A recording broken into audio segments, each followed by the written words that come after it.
नमस्कार, बहुत स्वागत है आपका हमारा खास प्रोग्राम हेल्थ इज वेल्थ देख रहे हैं आप। मैं हूं आपके साथ मुस्कान गंगराड़े। इस खास प्रोग्राम में सेहत से जुड़े अलग अलग विषयों पर एक्सपर्ट से हम चर्चा करते हैं। इसी क्रम में आज पेट की जटिल बीमारियों के बारे में हम चर्चा करेंगे। रामकृष्ण केयर हॉस्पिटल से doctor Ajit Mishra, surgical gastroenterologist, आज हमारे साथ मौजूद हैं। बहुत स्वागत है डॉक्टर अजीत आपका। डॉक्टर अजीत, पहला सवाल यही कि पेट से जुड़ी जो समस्याएं हैं लगातार बढ़ रही हैं, और वैसे तो सारे अंग इम्पॉर्टेंट होते हैं, लेकिन अगर पेट की कोई बीमारी होती है तो पूरे बॉडी पर काफ़ी नेगेटिव उसका इम्पैक्ट पड़ता है। कौन कौन सी कॉमन समस्याएं हैं जो आपके पास लेकर लोग आते हैं? जी, जैसा आपने बताया कि पेट हमारे शरीर का एक ऐसा अंग है जो हमारे दिनचर्या में, हमारे रूटीन में अगर स्वस्थ ना रहे तो हमें बहुत सारी प्रॉब्लम्स होती हैं। पेट से संबंधित बीमारियां तो कई हैं, जैसे कॉमन प्रॉब्लम्स आपने देखा होगा डिस्पेप्सिया, जिसमें पेट में लोगों को गैस बनना, या कॉन्स्टिपेशन। बट बहुत सारी ऐसी बीमारियां हैं जो जटिल हैं, और आज मेडिकल एडवांसमेंट में उन बीमारियों का इलाज करके उसे पूरी तरीके से ठीक किया जा सकता है। जैसे पेट से संबंधित कैंसर हैं, लिवर सिरोसिस है, या एडवांस बीमारियां जो फूड पाइप में होती हैं, इन सब का इलाज आज मेडिकल साइंस में बहुत आसान किया है, और उसकी वजह से उनकी क्वालिटी ऑफ लाइफ पेशेंट्स की वो अच्छी हो सकती है। बिल्कुल, ये तो बीमारियों की बात सर आपने की है, लेकिन हम कब समझे कि कुछ बड़ी गड़बड़ी हो गई है हमारे शरीर में? जैसे जो कॉमन पेट दर्द है वो तो होता है, पेन किलर से ठीक हो जाता है। कोई बड़ी समस्या कब आ गई है, कैसे समझे? देखिए, जैसे पेट से जो बीमारियां हैं, जो जटिल बीमारियों की हम बात कर रहे हैं, उसमें जटिल बीमारियां होती हैं जो पेट के अंदर जो अंग हैं उनमें कोई अगर कैंसर उत्पन्न होता है, या उनमें कैसी ऐसी कोई तकलीफ़ होती हो जिसमें फूड के पाइप में रुकावट होती हो, तो ये सब जटिल समस्याओं में आती हैं। सबसे कॉमन प्रॉब्लम जैसा आपने बताया कि दर्द ही है, बट अगर दर्द लगातार बना रहे और उसके लिए लगातार दवाइयों की ज़रूरत पड़ रही है तो वह किसी गंभीर समस्या के लिए एक लक्षण हो सकता है। इसके अलावा भूख ना लगना, वज़न कम होना, पीलिया होना, खून की उल्टियाँ होना, या मल में ब्लड आना, ये एक गंभीर समस्या के लिए एक लक्षण हो सकते हैं, और ऐसा कुछ भी होने पर आपको अपने नज़दीकी डॉक्टर से मिलकर इसकी जांच करानी चाहिए। जी, जांच की बात कर रहे हैं आप, सबसे पहले यही समझ लेते हैं आपसे कि कितने तरह की जांचें होती हैं इन सब के लिए। जी, पेट से संबंधित बीमारियों की जांचें भी बहुत होती हैं, और वो जांच कौन सी करनी है वह मरीज के लक्षण पर निर्धारित करता है। जैसे कि एंडोस्कोपी है, या अल्ट्रासोनोग्राफी है, या एडवांस जो इन्वेस्टिगेशंस हैं सीटी स्कैन या एमआरआई, वो मरीज के लक्षण पर निर्भर करता है। ज़्यादातर लोगों में एक शुरुआती टेस्ट अल्ट्रासाउंड होता है, और उसके आधार पर हम उसके आगे जांच करते हैं। अगर उसमें ऐसी कोई चीज़ आती है जिसमें कैंसर का संभावना है या कोई और बीमारी की संभावना है, तो उसकी फर्दर स्टेजिंग करने के लिए या कंफर्म करने के लिए एंडोस्कोपी या सीटी स्कैन किया जाता है। जी, तो कह सकते हैं कि पहले की तुलना में अभी काफ़ी एडवांसमेंट हो गया है मेडिकल के क्षेत्र में भी।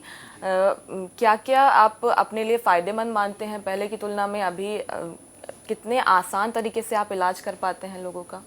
जी, मेडिकल साइंस का एडवांसमेंट बहुत ज़्यादा हुआ है। अगर मैं एक सर्जन हूँ, मैं आपको पहले सर्जरी के बारे में बताता हूँ। पहले आपने सुना होगा कि किसी की सर्जरी हुई, या पेट के कैंसर हुई, या पैंक्रियास में कैंसर हो, गॉल ब्लैडर में कैंसर हो, या फूड पाइप जो ईसोफेगस का कैंसर होता है, इन सब के ऑपरेशन के लिए बहुत बड़े बड़े चीरे लगाए जाते थे। पूरा पेट खोला जाता था या पूरी छाती खोली जाती थी। लेकिन आज ये पूरे ऑपरेशन को हम एक दूरबीन पद्धति, जिसे लैप्रोस्कोपी कहते हैं, या रोबोटिक भी आपने सुना होगा, रोबोटिक सर्जरी के एडवांसमेंट से मिनिमल इंसिजन, जो 5 या 6 mm के इंसिजन से ही पूरी ऑपरेशन को किया जा सकता है। और इस विधि से करने से फ़ायदा ये होता है कि मरीज को दर्द कम से कम होता है, और मरीज जल्दी से जल्दी अपने नियमित कामों में वापस जाता है। और इसके साथ साथ ही जब भी कैंसर सर्जरी की बात होती है तो उसमें दो चीज़ें होती हैं। कैंसर की सर्जरी बाकी सर्जरी से डिफरेंस होती है, बिकॉज हमें उसमें पूरे कैंसर के जितने भी इन्वॉल्व ऑर्गन हैं उसको निकालना है, और साथ साथ माइक्रोस्कोपिक लेवल पे भी हमें चेक करना होता है कि कुछ भी कैंसर अंदर ना बचे। और इस बीमारी के लिए पहले हमेशा लोग लैप्रोस्कोपी की जगह ओपन प्रोसीजर प्रेफर करते थे, बट आज एडवांसमेंट है, 3D लैप्रोस्कोपी है, रोबोटिक है, जिसकी वजह से ये पूरे ऑपरेशन मिनिमल इन्वेजिव मेथड से करके पेशेंट्स को जल्दी रिकवरी होती है और वह अपने काम में जल्दी से जल्दी जा पाता है। डॉक्टर अजीत, फ़ायदा तो काफ़ी हुआ है, लेकिन इसके साथ ही कुछ चैलेंजेस भी आए होंगे आपके पास। मशीन्स के इस्तेमाल होने से कुछ चैलेंजेस भी आए हैं क्या मेडिकल में? मशीन है, उनको सीखना है और डेफिनेटली हर कोई जो उसके लिए ट्रेंड नहीं है वो उसको नहीं कर सकता, तो उसकी ट्रेनिंग इम्पॉर्टेंट है ताकि हम वही बेनिफिट जो हम पहले ओपन सर्जरी में देते थे वो बेनिफिट कहीं हमारा किसी भी मशीन के आने से कम नहीं हो, और इसके लिए उसके लिए ट्रेन होना बहुत ज़रूरी होता है। बिल्कुल, पेट की समस्याओं पर बात कर रहे हैं, लेकिन हमारा खास फोकस आज जो सर्जरी है, जो जटिल समस्याएं हैं उन पर है। कितनी तरह की सर्जरी होती है पेट से जुड़े जो रोग हैं उनको ट्रीट करने के लिए? पेट को ना एक वंडर बॉक्स बोला जाता है, क्योंकि पेट के अंदर बहुत सारे अंग हैं, जैसे कि स्टमक जिसे आमाशय कहा जाता है, छोटी आंत है, स्मॉल इंटेस्टाइन, लार्ज इंटेस्टाइन, वैसे ही पैंक्रियास है, लिवर है, जो विभिन्न अंग विभिन्न कार्यों को करते हैं और हमारे खाने पचाने से लेकर बहुत सारे हार्मोन बनाना, वह पूरा काम पेट के अंदर विभिन्न प्रकार के अंग उसको कंप्लीट करते हैं। तो बीमारियां भी अलग अलग अंगों में अलग अलग होती हैं, जैसे कि आमाशय में कॉमन प्रॉब्लम होती है अल्सर बनना या उसमें कैंसर बनना। उसी प्रकार से पैंक्रियास के अंदर स्टोन बन जाते हैं जिसे क्रॉनिक पैंक्रेटाइटिस कहा जाता है, या पैंक्रियास के अंदर कैंसर होना। गॉल ब्लैडर स्टोन बहुत कॉमन प्रॉब्लम है। उसी प्रकार से लिवर के अंदर भी बीमारियां होती हैं, लिवर में कैंसर होते हैं, लिवर में सिरोसिस होता है, और जिसकी वजह से विभिन्न प्रकार के सिम्टम्स उत्पन्न होते हैं। तो ये सारी जो बीमारियां हैं उसमें जो जटिल बीमारियां होती हैं वो पेट से संबंधित कैंसर हैं, जिनका जल्दी समय पर डायग्नोस करना और उचित टाइम पर इलाज करना ये बहुत ज़रूरी है। और इसके साथ साथ कुछ बीमारियां ऐसी हैं जो भले ही कैंसर नहीं है बट वो भी जीवन ले सकती हैं, जैसे कि लिवर सिरोसिस है, या कभी कभी पित्त की नली में किसी ऑपरेशन की वजह से या किसी और की वजह से सिकुड़ा ना जाए और लगातार पीलिया हो, या एक बीमारी होती है इसे पोर्टल हाइपरटेंशन कहा जाता है, जिसमें स्प्लीन बहुत बड़ी हो जाती है और बच्चों को लगातार खून की उल्टियाँ होती हैं। ये बीमारियां ऐसी हैं जो कैंसर नहीं है बट फिर भी जानलेवा हो सकती हैं। ये सब जटिल बीमारियां होती हैं, और आज बड़ी खुशी से आपको बताऊंगा कि इन सब बीमारियों का इलाज पूरी तरह से संभव है, जिसको सही समय पर अगर पकड़ा जाए तो पूरा क्योर किया जा सकता है। डॉक्टर अजीत, कई प्रकार की बीमारियों के बारे में आपने जानकारी दी है। अगर छत्तीसगढ़ के मुख्य तौर पर बात करें, यहाँ पर कितने तरह के कैंसर कॉमन है? जी, छत्तीसगढ़ हमारा एक ऐसा प्रदेश है जहाँ बहुत सारे कैंसर बहुत कॉमन रूप में पाए जाते हैं, जैसे कि स्टमक का कैंसर, आमाशय का कैंसर बहुत कॉमन है यहाँ पर, गॉल ब्लैडर का कैंसर बहुत कॉमन है, और उसके साथ साथ पैंक्रियास और बड़ी आंत का कैंसर भी काफ़ी मात्रा में मिलता है। जी, तो फिर इसका ट्रीटमेंट यहाँ पर रामकृष्ण केयर हॉस्पिटल की अगर बात करें तो क्या कुछ प्रोसीजर अपनाया जाता है? यहाँ पर मशीन्स की तो आपने जानकारी दी है, क्या कुछ सेफ्टी प्रिकॉशंस लिए जाते हैं? इस सब के बारे में जानेंगे आपसे। कैंसर का इलाज आज मल्टी मोडालिटी मैनेजमेंट से किया जाता है। अगर किसी भी अंग में किसी पेशेंट को हमें कैंसर मिलता है तो उसके लिए मल्टी मोडालिटी मैनेजमेंट के तहत कई प्रकार के विशेषज्ञ एक साथ बैठते हैं, जैसे कि रेडिएशन ऑन्कोलॉजिस्ट हैं, मेडिकल ऑन्कोलॉजिस्ट हैं, सर्जन हैं, और तब वो डिसाइड करते हैं कि पेशेंट के लिए क्या बेस्ट होगा। कई बार ऐसा होता है कि पेशेंट को ऑपरेशन के पहले कुछ कैंसर की दवाइयाँ दी जाती हैं ताकि वो कैंसर छोटा हो सके, और उसके पश्चात उसका ऑपरेशन किया जाता है। कुछ पेशेंट्स ऐसे होते हैं जिनमें पहले ऑपरेशन करते हैं और बाद में उनको कीमोथेरेपी या रेडियोथेरेपी की ज़रूरत पड़ती है। ये एडवांसमेंट ही है जो आज पेशेंट्स को इवन एडवांस स्टेज में भी सर्वाइवल देता है, और उसके लिए ज़रूरी है कई विशेषज्ञों को एक साथ पेशेंट के लिए पेशेंट टेलरिंग ट्रीटमेंट देना। जी, तो ट्रीटमेंट तो सर आप बेशक काफ़ी अच्छी तरीके से करते ही होंगे, लेकिन लोग अभी भी डरते हैं। आपने जैसे बताया कि पहले की तुलना में अभी उतना चीरफाड़ नहीं होता है, छोटे छोटे होल्स करके हो जाती है सर्जरी, लेकिन फिर भी लोग डरते हैं, तो उनकी काउंसलिंग कैसे की जाती है? जी, पहली चीज़ तो यही है कि कैंसर का नाम या जटिल बीमारियों के नाम से डरना नहीं है। तो हम कोशिश करते हैं उनको ये बताना कि इसका इलाज क्या है। हमारी कोशिश होती है कि हम पेशेंट की से ही उनकी बात कराते हैं। जो पेशेंट्स हमारे पहले वो ऑपरेशन करा चुके हैं, जब वो उनसे मिलते हैं या उनसे बात करते हैं तो उनको वो बात ज़्यादा अच्छे से समझ में आती है, क्योंकि जब वो देखते हैं कि जो पुराना पेशेंट था उसका ऑपरेशन कितना स्मूथ हुआ और उसकी रिकवरी हो चुकी है, तो वो भी खुद मोटिवेट होते हैं और फिर अपने ऑपरेशन के लिए भी आगे आते हैं। जी डॉक्टर अजीत, अब लिवर पर बात कर लेते हैं। काफ़ी लिवर ट्रांसप्लांट भी आपने किए हैं। लिवर में खराबी होने के क्या कुछ सिम्टम्स होते हैं, ये समझेंगे आपसे। जी, लिवर जब खराब होता है तो उसे लिवर सिरोसिस कहा जाता है। और लिवर सिरोसिस होने पर जो सिम्टम होते हैं वो पीलिया होना, या पेट में पानी आना, या बार बार खून की उल्टियाँ होना, या कभी कभी कई मरीज बार बार बेहोश जैसे हो जाते हैं। ये सब सिम्टम उनको होते हैं जिनका लिवर सिरोटिक हो जाए, सिरोसिस हो जाए, और सिरोसिस के पश्चात उनको ये सब सिम्टम्स आते हैं। जी, फैटी लिवर भी आजकल काफ़ी कॉमन हो गया है, समस्या वैसे भी लोग काफ़ी जूझ रहे हैं। ये क्यों होता है, कैसे ट्रीट किया जाता है इससे? जी, fatty liver is basically deposition of fat in liver. जैसे हमारी बॉडी में बाकी जगह चर्बी जमा होती है, वैसे ही लिवर में भी चर्बी जमा होती है। और इसका प्रमुख कारण है आज हमारा लाइफस्टाइल और हमारी डाइट। आप देखेंगे जंक फूड का इस्तेमाल बहुत ज़्यादा हो चुका है, और लोगों का एक्सरसाइज करना या वर्कआउट करना कम से कम होता जा रहा है।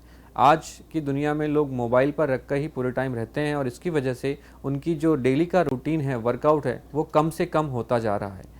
और इसी की वजह से लिवर में फैट डिपॉजिशन होता है, जिसे फैटी लिवर कहा जाता है।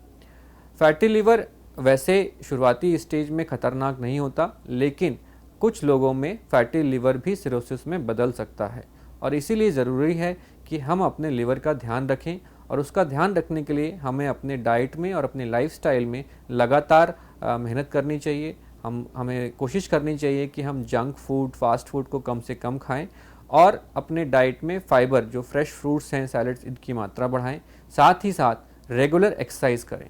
वर्कआउट करेंगे तो लिवर में फैट डिपॉजिशन की पॉसिबिलिटी कम से कम हो जाती है। बिल्कुल, एक मिसकंसेप्शन भी है इसको लेकर कि जो अल्कोहल लेते हैं उन्हीं लोगों को फैटी लिवर होता है, लेकिन मैंने देखा है कि जो हेल्दी लोग हैं, जो स्मोकिंग नहीं करते हैं, अल्कोहल नहीं लेते हैं, वो भी फैटी लिवर से आजकल ग्रसित हो रहे हैं। जी, अल्कोहल इंड्यूस्ड जो लिवर बीमारियां होती हैं वो अलग होती हैं। ज़्यादातर फैटी लिवर नॉन अल्कोहलिक, जो शराब नहीं पीते, उनको ही होती है। और आज से 5 साल बाद या 10 साल बाद ऐसा माना जा रहा है कि फैटी लिवर की वजह से जो लिवर सिरोसिस होगी, उनकी संख्या सबसे ज़्यादा होगी। और इसी वजह से आज हर संभव प्रयास करना चाहिए हम सभी को कि अपने लिवर का ध्यान रखें, और उसके लिए अपने डाइट और अपनी लाइफस्टाइल में लगातार मेहनत करें, ताकि आप इन बीमारियों से बच सकें। यानी हमारा खान पान काफ़ी इंपॉर्टेंट रोल प्ले करता है। अगर खान पान सही रखें, एक्सरसाइज करें, तो फैटी लिवर या फिर इससे जैसी जुड़ी हुई जटिल बीमारियों से हम बच सकते हैं। लिवर ट्रांसप्लांट की डॉक्टर अजीत कब ज़रूरत पड़ती है? लिवर ट्रांसप्लांट की ज़रूरत उन मरीजों को पड़ती है जिनके लिवर सिरोसिस हो और जो मेडिकल मैनेजमेंट में नहीं रह सकते, जैसे कि लगातार पेट में पानी बने रहना, लगातार पीलिया होना, या बार बार बेसुध की स्थिति होना, जिसे कि मेडिकल साइंस में एनकेफेलोपैथी कहा जाता है। ज़्यादातर मरीज जो लिवर सिरोसिस होते हैं उनको ज़रूरत पड़ती है। इसके अलावा कुछ बीमारियां ऐसी भी हैं जिसमें कि लिवर पूरी तरह से ख़राब ना भी हो, फिर भी उनको ट्रांसप्लांट की ज़रूरत पड़ती है। वो बीमारियां होती हैं जैसे लिवर में कैंसर होना, लिवर की वजह से कुछ ऐसे प्रोटीन्स और विटामिन्स बनते हैं जिनकी डेफिशिएंसी अगर है तो हम सर्वाइव नहीं कर सकते। तो ऐसी बीमारियों को बोला जाता है मेटाबॉलिक लिवर डिजीज़, और उनमें भी लिवर ट्रांसप्लांट की ज़रूरत पड़ती है। जी, पैनक्रियास का कैंसर भी आजकल काफ़ी कॉमन हो गया है डॉक्टर अजीत। पैनक्रियास का कैंसर क्यों होता है और क्या सिम्टम्स होते हैं इसके, कैसे इससे बचाव किया जाए? जी, पैंक्रियास का कैंसर काफ़ी दिनों से कॉमन है, बट अभी काफ़ी हाईलाइट आया क्योंकि बहुत सारे सेलिब्रिटीज़ पैंक्रियास के कैंसर से जिनकी डेथ हुई है। पैंक्रियास का कैंसर एक एग्रेसिव कैंसर है, जिसको अगर सही टाइम पर नहीं पिक किया गया तो वो बहुत जल्दी बढ़ता है। ज़्यादातर कॉमन जो रीजंस हैं उसके अगेन अल्कोहल और स्मोकिंग है, बट फिर भी कई लोग ऐसे होते हैं जिनको बिना किसी कारण के जेनेटिक म्यूटेशन की वजह से पैंक्रियास में कैंसर होता है। पैंक्रियास का कैंसर को पिक करने के लिए जैसे ही सिम्टम्स होते हैं, उनके सिम्टम्स भी कॉमन होते हैं, जॉन्डिस होना, भूख ना लगना, वजन कम होना, और इसके बाद उनकी जांच की जाती है। अगर जांच में इनमें ट्यूमर पाया गया तो सही समय पर सर्जरी करना ही उसका बेस्ट ट्रीटमेंट होता है। और आज इसका जो प्रोसीजर होता है उसे विपल प्रोसीजर कहा जाता है, और मैं बड़ी खुशी से बताऊंगा कि इस प्रोसीजर को भी रामकृष्ण केयर में अब पूरी तरह से लैप्रोस्कोपी द्वारा किया जाता है। जी बिल्कुल, लेकिन क्या इसमें ये चीज़ हो सकती है, कहा भी जाता है कि कैंसर अगर एक बार हो गया बार बार लौट कर आता है, पैनक्रियास का कैंसर नहीं बाकी दूसरे कैंसर जैसे हमने बात की लिवर के कैंसर की बात की, क्या ये वापस हो सकता है? कोई भी कैंसर जब ट्रीट किया जाता है तो फिर उसकी एक फाइनल स्टेज बनती है और रिकरेंस की पॉसिबिलिटी अलग अलग ट्यूमर्स में अलग अलग रहती है और वो जो है उसके स्टेज पे डिपेंड करती है कि वो कौन से स्टेज में था।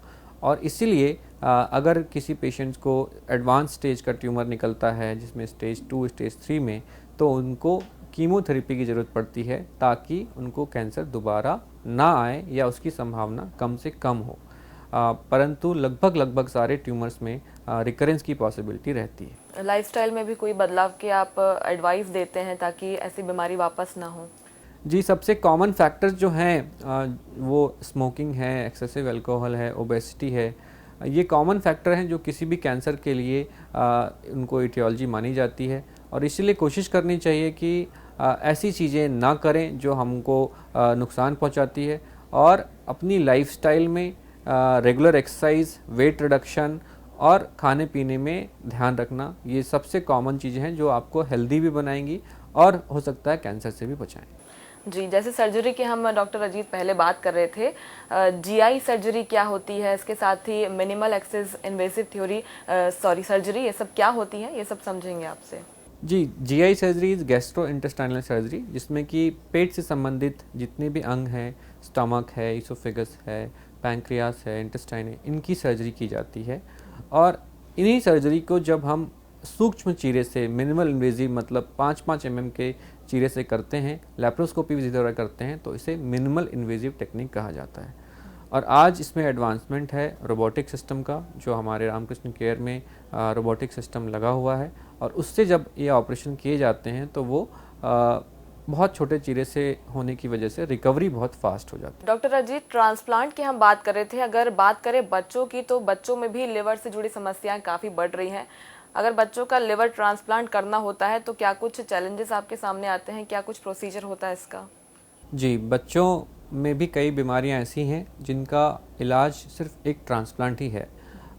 हमारे अस्पताल में भी लगभग 8 बच्चों का लिवर ट्रांसप्लांट हुआ है और यह जो बच्चे हैं वो जन्मजात लिवर की बीमारियों से ग्रसित थे। इन बीमारियों में जो बीमारियां इन बच्चों में जो बीमारियां थी वो बिलियरी एट्रेजिया नामक बीमारी थी। जैसा कि इसके नाम से प्रकट होता है कि बिलियरी मतलब बाइल डक्ट्स और एट्रेजिया मतलब जिसका डेवलपमेंट ना हो। तो जब लिवर में पित्त की नलियों का विकास नहीं होता तो लिवर से पित्त बाहर नहीं आता और इसकी वजह से वो धीरे धीरे बीमार हो जाते हैं, उनको पीलिया होता है और अगर सही समय पर ट्रांसप्लांट नहीं किया जाए तो उनकी मृत्यु हो जाती है। बच्चों का ट्रांसप्लांट अपने आप में निश्चित तौर पर एक जटिल ट्रांसप्लांट है, क्योंकि बच्चों की नसें, जो खून की नसें होती हैं, वो अत्यंत सूक्ष्म होती हैं। तो उनको एक जो नया ट्रांसप्लांटेड ऑर्गन है उसको हमें लगाना है, उसमें जटिलता आती है और साथ साथ बच्चों की ट्रांसप्लांट के पहले वो कितने सिक थे उस पर भी उनके आउटकम निर्भर करते हैं। बट हम अभी तक लकी हैं, हमारे सारे बच्चे जिनका ट्रांसप्लांट हुआ है वो पूरी तरह से स्वस्थ हैं और आज वो लगभग 1.5 साल 2 साल के हो गए हैं जो अपना जीवन व्यतीत कर रहे हैं। हाँ डॉक्टर अजीत, जैसे आप बता रहे हैं कि बच्चों के आपने पहले भी कई सफल ऑपरेशन किए हैं, ट्रांसप्लांट किए हैं, जब भी कोई ऐसा पेशेंट आपके सामने आता है तो डोनर कहाँ से मिलता है, उसके बाद का क्या कुछ प्रोसीजर रहता है?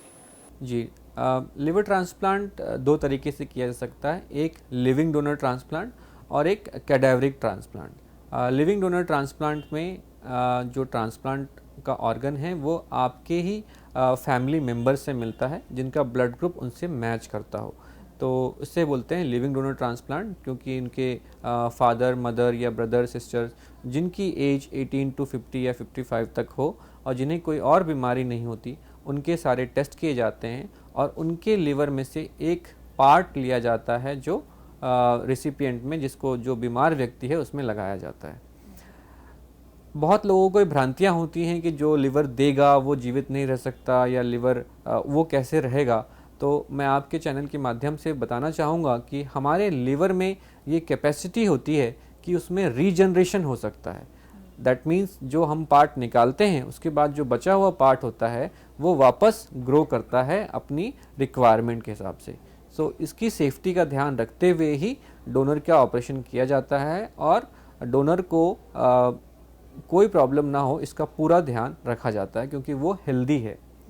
और दूसरा ट्रांसप्लांट होता है कैडेवरिक ट्रांसप्लांट, जिसमें एक ब्रेन डेड जिनको किसी वजह से चोट लगी हो या ब्रेन स्ट्रोक हुआ हो, जिनके ब्रेन काम करना बंद कर जाते हैं, वो आईसीयू में रहते हैं और उनके परिवार को जब ये बताया जाता है कि वो अंग दान कर सकते हैं, तो जब परिवार के लोग सहमति देते हैं तो वो अपने अंग को दान करते हैं। आपने सुना होगा हमारे स्टेट में भी हमने 4 कैडेवरिक ट्रांसप्लांट किए और अब भारत सरकार ऑर्गन डोनेशन की एक मुहिम चालू की हुई है और हम सभी को ऑर्गन डोनेशन के लिए प्लेज लेना चाहिए ताकि एक व्यक्ति जो ब्रेन डेड होता है जिससे ऑर्गन हार्वेस्ट किए जाते हैं वो 8 नए व्यक्तियों को जीवन देता है। तो आप इस दुनिया से जाने के पश्चात भी कई लोगों को जीवन दे सकते हैं और इसके लिए बहुत सिंपल सा है ऑर्गन डोनेशन के लिए प्लेज करना और अपने घर वालों को ये बता के रखना कि किसी भी परिस्थितियों में अगर ऐसा आपके साथ हुआ तो आप उसको डोनेट कर सकें। ये काफ़ी अच्छी पहल कर रहे हैं डॉक्टर अजीत आप। सर्जरीज़ की हमने बात की और ये तो मैं ताल्लुक़ रखती हूँ इस बात से कि सर्जरीज़ की ज़रूरत ज़रूर पड़ती है, लेकिन कैसी लाइफस्टाइल हम रखें, क्या कुछ हम अपने जीवन में शामिल करें जिससे सर्जरी की ज़रूरत ही ना पड़े? देखिए, सर्जरी की ज़रूरत बीमार होने पर पड़ती है और कुछ बीमारियां हैं जिनको आप निश्चित तौर पे अपने लाइफस्टाइल से, अपने डाइट से हटा सकते हैं, लेकिन कुछ बीमारियां ऐसी होती हैं जो बिल्कुल किसी को बिना किसी व्यसन के या लाइफस्टाइल से रिलेटेड नहीं होती। कोशिश करनी चाहिए कि हमारी लाइफस्टाइल अच्छी रहे, हम रेगुलर वर्कआउट करें, हमारा डाइट ऐसा हो जिसमें कि एक बैलेंस डाइट हो, हमारा मोटापा ना बढ़े, तो हम हो सकता है कि बीमारियों से बचे रहेंगे। अगर आप अपनी लाइफस्टाइल अच्छे रखेंगे, खान पान का विशेष ध्यान देंगे तो पेट की जटिल बीमारियों से आप ज़रूर बच सकते हैं। लेकिन अगर ऐसी कोई बीमारी से आप ग्रसित हो जाते हैं तो रामकृष्ण केयर हॉस्पिटल में डॉक्टर अजीत हैं, ट्रीटमेंट करने के लिए बेहतर इलाज यहाँ पर करेंगे। आज पेट से जुड़ी समस्याओं पर हमने बात की, डॉक्टर अजीत मिश्रा से काफ़ी सार्थक चर्चा हमने की। इसी के साथ हेल्थ इज़ वेल्थ में आज के लिए इतना ही। डॉक्टर अजीत आज हमारे साथ जुड़े हुए थे, बहुत शुक्रिया डॉक्टर अजीत बातचीत करने के लिए। नमस्कार।